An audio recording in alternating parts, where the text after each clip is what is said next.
Es una de las leyes más básicas de la física, algo que damos por sentado cada día. Los componentes electrónicos convierten electricidad en dos cosas: trabajo y Calor. mucho calor. Muchísimo. Y aquí está el dato que lo cambia todo. Algunos de esos componentes, como la CPU de un ordenador, generan tanto que, sin refrigeración, pueden literalmente autodestruirse. En cuestión de segundos. Bienvenidos a un nuevo análisis. Hoy nos metemos de lleno en las entrañas de nuestros ordenadores para entender algo que normalmente solo notamos cuando hace ruido. ¿O cuando algo va mal? Exacto, los sistemas de refrigeración. Vamos a descubrir qué mecanismos evitan que nuestros dispositivos se conviertan en una tostadora carísima. La información la hemos sacado de una guía de estudio técnica, la CompTIA Plus, pero que nadie se asuste. Para nada. La vamos a desmenuzar para que sea accesible y, yo creo, bastante fascinante. ¿Cuál es la hoja de ruta? Pues mira, es muy sencilla. Primero, vamos a entender por qué el calor es el enemigo público número 1 de la electrónica. El gran villano. Totalmente. Después nos meteremos con el método más común, la refrigeración por aire, y veremos que lo del flujo de aire es toda una ciencia. ¿Vale? Luego nos centraremos en el corazón del problema, la CPU, y exploraremos desde la pasta térmica hasta la refrigeración líquida. Y para rematar, un vistazo rápido a otros componentes que también se calientan lo suyo. Perfecto. Pues empecemos por lo más básico. La premisa es simple, casi de sentido común. Si un componente electrónico se calienta demasiado, su vida útil se acorta. Drásticamente. No es una opinión, es un hecho. Un sistema que trabaja constantemente al rojo vivo está pidiendo a gritos una jubilación anticipada. Y es incluso más dramático. La fuente es muy directa y afirma que una CPU moderna puede quemarse a sí misma en segundos. No es una forma de hablar, es literal. Tela. Por eso, prácticamente todas las placas base de hoy en día vienen con un seguro de vida incorporado.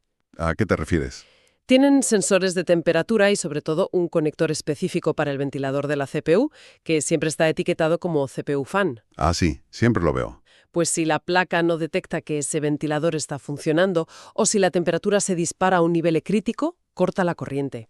De inmediato. Es el botón del pánico. Es el botón del pánico para evitar que el cerebro del ordenador se fría literalmente. O sea, el calor es un asesino silencioso y la placa base tiene un sistema de eyección. Entendido.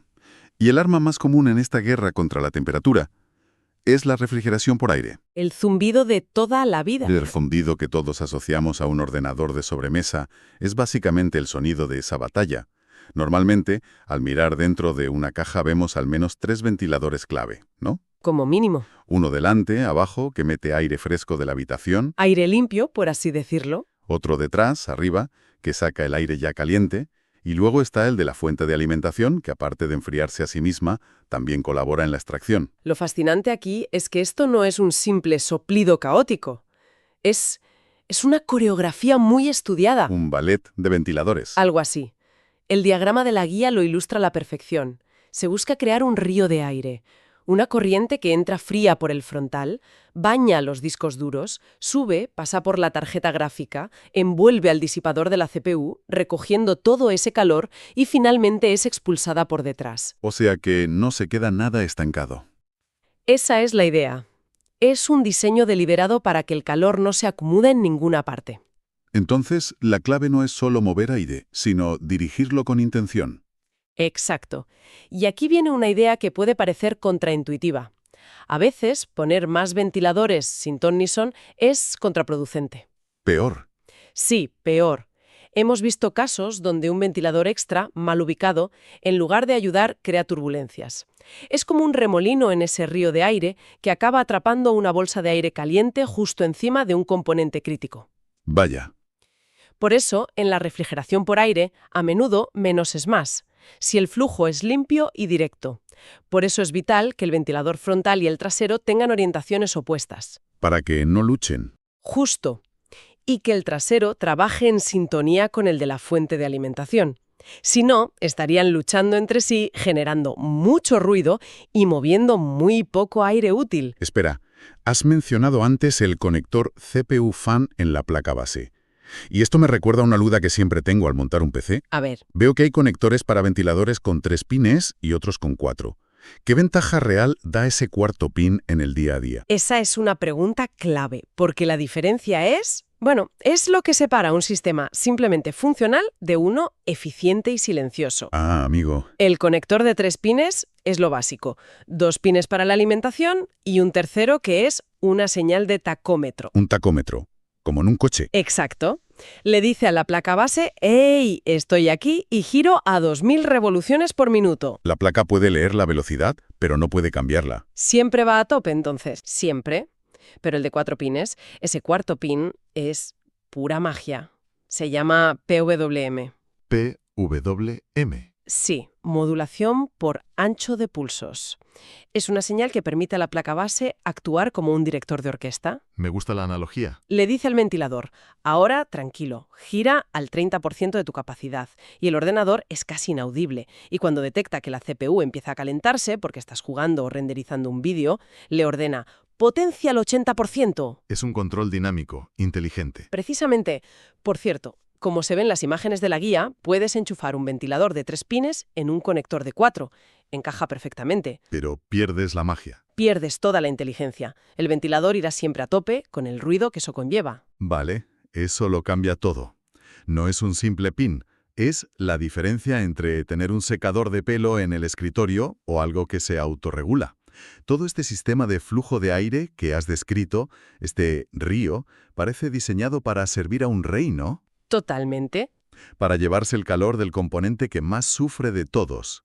Llegamos al epicentro del terremoto térmico, la CPU. El horno principal.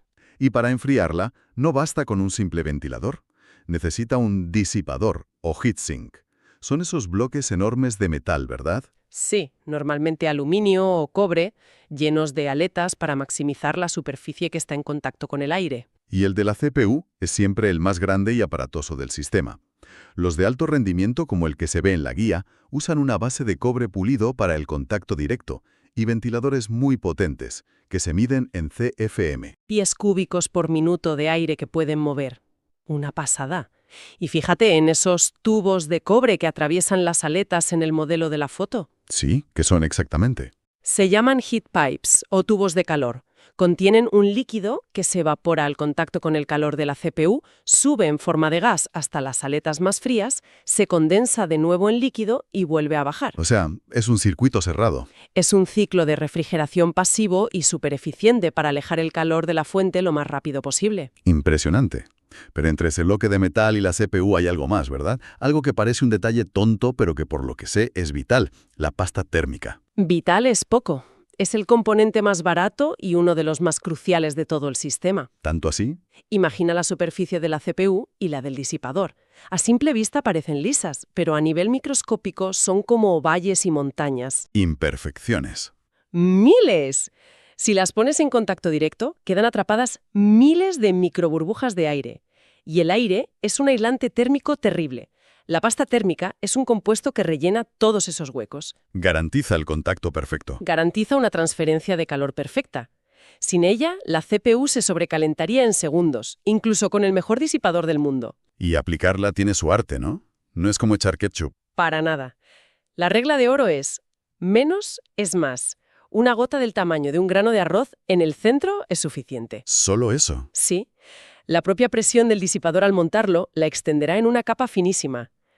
Pero la verdadera lección, la que se aprende por las malas y que la guía menciona, es lo que pasa con el tiempo. Se seca. Se seca, se endurece y se convierte en un pegamento increíblemente fuerte. Recuerdo una vez en un taller, un compañero intentó quitar un disipador de un equipo antiguo. Uf, ya me lo imagino. Tiró y sonó un crack que nos heló la sangre a todos. No me digas. La CPU salió arrancada del zócalo, con la mitad de los pines doblados. Un procesador de cientos de euros a la basura por culpa de la pasta seca. ¡Qué barbaridad! O sea que, por un detalle tan tonto, puedes literalmente decapitar el cerebro del ordenador. Es algo que la mayoría de la gente ni se plantearía. Nadie lo piensa. ¿Y hay algún truco para evitar ese desastre? Sí, un truco muy sencillo. Si tienes que quitar un disipador que lleva años puesto, enciende el ordenador 5 minutos. Ah, para calentarlo. Exacto. Deja que la CPU se caliente un poco. Ese calor ablandará la pasta seca y te permitirá girar el disipador suavemente para romper el sello antes de tirar de él.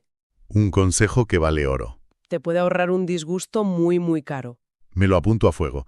Ahora, por muy sofisticado que sea el sistema de aire, a veces no es suficiente o es demasiado ruidoso. Si la refrigeración por aire es la infantería en esta batalla contra el calor, la refrigeración líquida sería como llamar a las fuerzas especiales, más sigilosa y precisa. Es una buena analogía.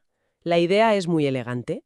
En lugar de un bloque de metal gigante, pones un bloque de agua más pequeño sobre la CPU. Y de ahí salen unos tubos. Unos tubos llevan un líquido refrigerante desde ese bloque hasta un radiador, que es como el de un coche pero en miniatura, y que se suele atornillar a la caja.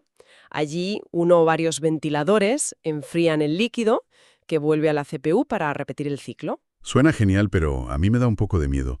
La idea de tener líquido circulando al lado de componentes electrónicos carísimos, ¿no hay un riesgo real de fugas? Es la primera pregunta que todo el mundo hace, y es legítima. A ver, el riesgo cero no existe, pero los sistemas modernos, sobre todo los de tipo I/O, AIO. All-in-One o todo en uno, son increíblemente fiables. Vienen sellados de fábrica, con los tubos perfectamente engarzados y han pasado controles de calidad muy estrictos. Una fuga en un I/O de una marca reconocida es extremadamente rara. Vale, me dejas más tranquilo. Y la ventaja principal es que enfría más. Pues aquí hay otro mito que hay que derribar. La principal ventaja de la refrigeración líquida para la mayoría de usuarios es el silencio. Ah, el ruido. Claro. En lugar de un ventilador pequeño y ruidoso girando a toda velocidad sobre la CPU, tienes ventiladores más grandes en el radiador que pueden girar mucho más despacio para conseguir el mismo rendimiento. Y son más eficientes. Y estéticamente son más limpios. Pero ojo, es importante entender una cosa. No pueden enfriar por debajo de la temperatura ambiente. No es un frigorífico. Cierto. Simplemente son un medio más eficiente para transferir el calor de la CPU al aire de la habitación. Luego, claro, está el mundo de los circuitos personalizados o custom loops. Eso ya es para entusiastas. Eso ya es otro nivel, más caro y complejo, pero es donde se consigue el máximo rendimiento y una estética espectacular. Vale, nos hemos obsesionado con la CPU. Y con razón. Pero me da la sensación de que las tarjetas gráficas de hoy en día son casi un horno por sí solas. ¿Cómo se las apañan? Totalmente. Una tarjeta gráfica de gama alta moderna puede consumir más de 400 vatios. Eso es una barbaridad. Es más que muchas CPUs. Por eso, son prácticamente un ecosistema de refrigeración en sí mismas. Vienen con sus propios disipadores masivos, a menudo con varios tubos de calor y 2 o 3 ventiladores. Se han convertido en monstruos. El diseño de la refrigeración de la tarjeta gráfica se ha convertido en uno de los principales factores de compra, porque una buena refrigeración permite que la tarjeta mantenga frecuencias altas durante más tiempo, y eso se traduce directamente en más rendimiento en juegos. ¿Entendido? ¿Y la memoria RAM? Siempre me pareció que no hacía nada, solo estar ahí. ¿De verdad se calienta tanto como para necesitar esas carcasas metálicas que traen algunas?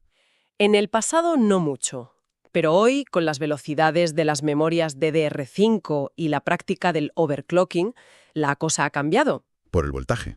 Exacto. Para conseguir esas velocidades, a menudo hay que aumentar un poco el voltaje. Y más voltaje significa más calor. Ese calor puede generar inestabilidad. Y errores en el sistema. Justo. Esas carcasas metálicas que mencionas se llaman heat spreaders o difusores de calor. Su función es aumentar la superficie de la memoria para que el flujo de aire de la caja pueda disipar mejor ese calor. Vale, ¿tiene sentido? Incluso existen sistemas de refrigeración activa para la RAM, con ventiladores dedicados, aunque eso ya es para los entusiastas más extremos. O sea que al final todo lo que trabaja a alta veracidad se calienta. Hasta los discos duros. Exacto. Un disco duro mecánico no se calienta tanto como una CPU, pero si tienes varios juntos en un servidor, la temperatura acumulada puede ser un problema. Y acortar su vida útil, como decíamos al principio. Siempre volvemos a lo mismo.